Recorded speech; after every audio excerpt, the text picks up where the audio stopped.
Welcome to Arevalo Transferred. We have already learned the process through which an export container should go. Nevertheless, we still have much to explore regarding how we know what role each driver plays in that process. One single container could be carried by several drivers before being ingated. For instance, one driver could outgate the container and drop it at the shop, where another driver will pick it up and take it to the warehouse to load, and then drop it at the shop, where again another driver will take it to the rail to ingate. Other containers might be carried by just one driver the whole process, without any stops at the shop. In order to know what each driver will do, we rely on the schedule.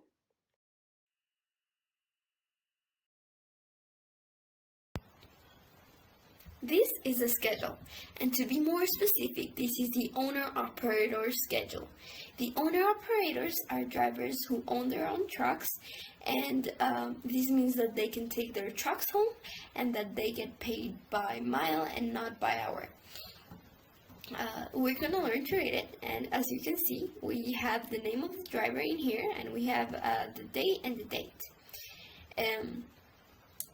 We do also have two letters in here. We have the name of a city, a booking number, a pickup, and a drop-off point.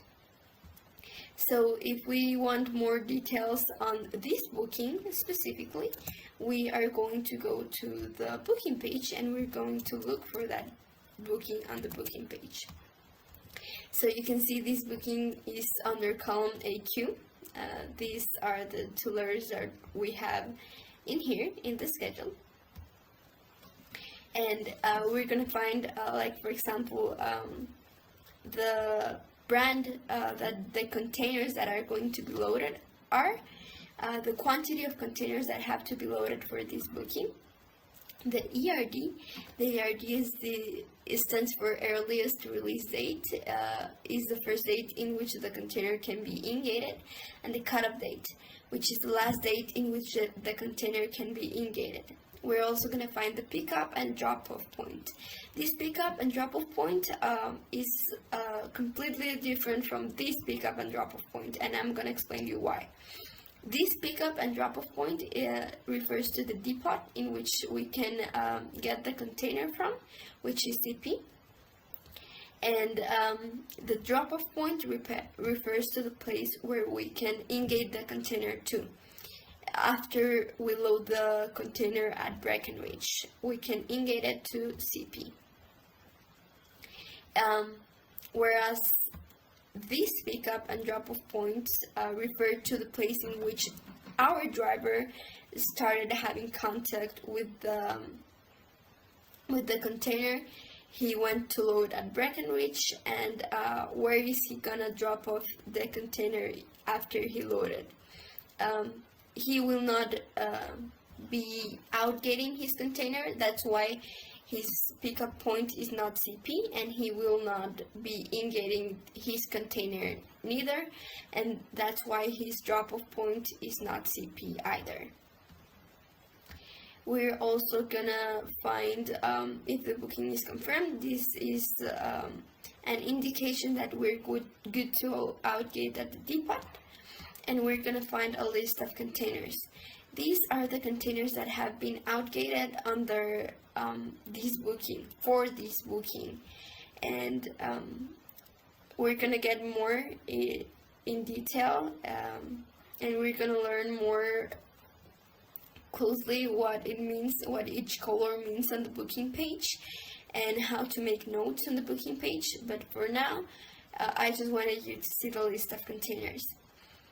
We are also going to find in our schedule warehouse time-in and a warehouse timeout. This refers to the time at which the driver got to the warehouse and the time at which the driver went out of the warehouse. We also have this other type of format on the schedule. In this other format, it means that the driver is going to hook up to this container. This is the container number that he's going to hook up to. And after hooking up to this container at the shop, because this container is at the shop. He's going to ingate this container, and then he's going to outgate for this load. He's going to go to a depot and get an empty container to go to load at Gary. Okay, here we have appointment times in each load. We have appointment times. This is the time at which the driver has to get to the warehouse. But after the driver's load, we change these load times for the place where they're going to be dropping off their container. In Gabriel's case, he's going to ingate the container he loaded at Gary. So his drop-off point would be, we're going to go to that booking, to R. His drop-off point will be BNSF, because he's going to stop having contact with his container at BNSF. Okay, you can see we have several colors on the schedule, and we have green, we have yellow, we have gray, and we have blue. Each color means a different thing. For example, green for Mario means that he already finished loading his container, and now he's heading to the shop. So if he finished loading, it's not necessary for us to wait for him to get to the shop before marking these two letters as green.